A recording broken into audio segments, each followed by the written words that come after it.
3 days before Puerto Rico's Democratic presidential primary, Bernie Sanders leveled a blistering attack on a restructuring bill moving through the U.S.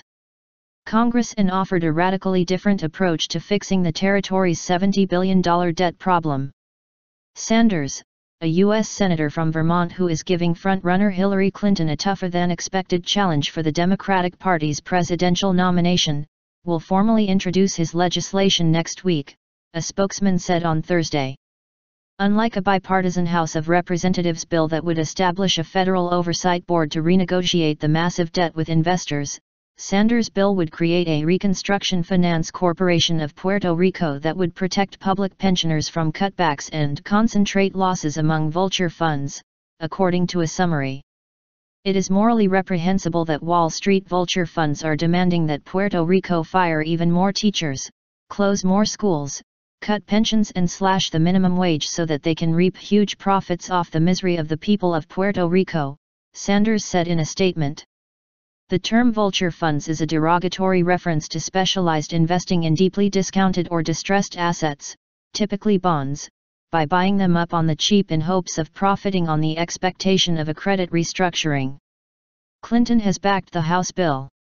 Last week, a House committee with oversight of Puerto Rico approved a debt restructuring measure that backers hope will be enacted into law before July 1, when the island is faced with making good on $1.9 billion in debt payments.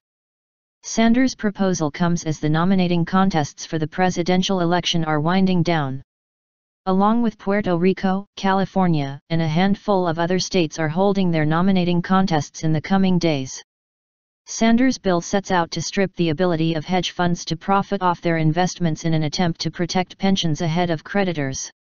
The Reconstruction Finance Corporation would consist of 7 members, all full-time residents of Puerto Rico and mainly chosen by the Puerto Rican legislature and governor. The House bill, by contrast, would give Republicans in the U.S. Congress a say in recommending the majority of the proposed oversight board members. While the House bill boasts no cost to U.S. taxpayers, Sanders wants $10.8 billion for infrastructure improvements in Puerto Rico. He proposes raising federal reimbursements for the Medicare and Medicaid health care programs for the poor, elderly, and disabled. Sanders also wants elections by January 31, 2018, in Puerto Rico to decide whether it should become a state, an independent country or reform its current status.